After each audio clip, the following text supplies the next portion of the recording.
Corona के कोहराम के बीच महंगे इलाज ने भी सबको मुश्किल में डाल रखा है।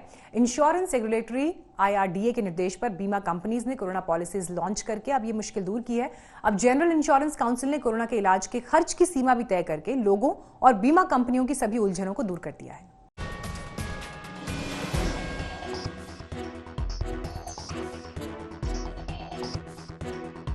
कोरोना के खर्चीले इलाज के लिए इंश्योरेंस रेगुलेटर IRDA के निर्देश पर बीमा कंपनियों ने मेडिक्लेम पॉलिसी जारी करना शुरू कर दिया है।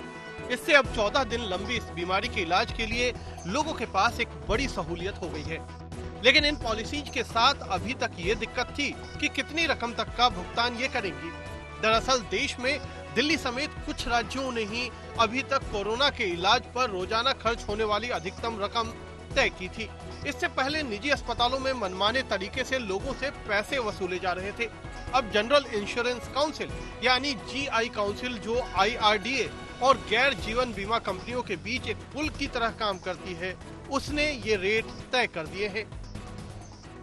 अभी तक कोविड के कोई रेट्स अस्पतालों ने, इंश्योरेंस कंपनीज ने कुछ फाइनल नहीं किए थे, जिसके कारण ये एक विवाद का मुद्दा बन गए थे मरीजों और अस्पतालों के बीच में और मरीजों और इंश्योरेंस कंपनीज के बीच में।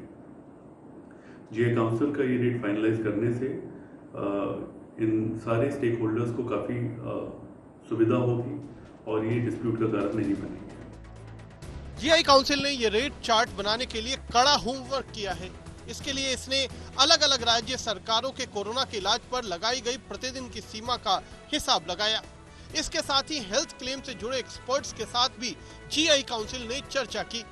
ये रेट कैशलेस और रीइंबर्समेंट के दोनों तरीकों में लागू होंगे। ये रेट केवल वहीं लागू होंगे जहां किसी सरकारी एजेंसी ने अभी तक रेट तय नहीं किए हैं। जहां पर राज्य सरकारें रेट की उच्चतम कैप तय कर चुकी हैं, वहां पर वही रेट लागू किए जाएंगे। इन रेट की हर महीने GI काउंसिल समीक्षा करेगा और उसके बाद इनमें बदलाव भी किए जा सकते हैं। GI काउंसिल का मानना है कि कोरोना एकदम नई बीमारी है। इसके इलाज पर होने वाले खर्च को लेकर बीमा कंपनियां सवाल उठा सकती हैं। लिहाजा ICMR के ट्रीटमेंट प्रोटोकॉल के मद्देनजर NABH एक्रीडेटेड अस्पतालों में आइसोलेशन बेड के लिए रोजाना 10,000, वेंटिलेटर के बिना ICU में 15,000 और वेंटिलेटर के साथ ICU में रोजाना 18,000 रुपए का रेट होगा। वहीं गैर NABH एक्रीडेटेड अस्पतालों में आइसोलेशन बेड के लिए रोजाना 8,000, वेंटिलेटर के बिना ICU में 13,000 और वेंटिलेटर के साथ ICU में रोजाना 15,000 रुपए का रेट होगा। जानकारों का मानना है कि हर महीने रेट की समीक्षा का फैसला करके GI काउंसिल ने सही फैसला किया है। इससे कोरोना जैसी नई बीमारी के इलाज में होने वाले खर्च पर कमी या बढ़ोतरी होने पर रेट को उसी हिसाब से एडजस्ट किया जा सकेगा।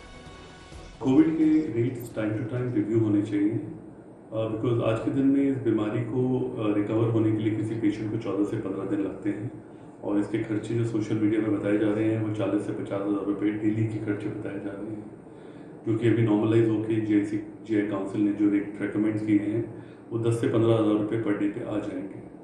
बट कोविड जैसी बीमारी जो बहुत जल्दी फैलती है, किसी भी फैमिली में अगर किसी एक को होती है तो चांसेस ये हैं कि वो बाकी फैमिली मेंबर्स को भी हो सकती है और इस टाइप के खर्चे पूरी फैमिली में अगर उठाने पड़े तो काफ़ी फैमिली को तकलीफ में ला सकते हैं। कोरोना की लड़ाई में बीमा पॉलिसी का आना एक बेहतरीन कदम है। हालांकि इस लड़ाई को जीतने का मंत्र वैक्सीन में ही छिपा है और उम्मीद है कि जल्दी ही वैक्सीन भी भारत में ही बनकर तैयार हो जाएगी। आज तक ब्यूरो।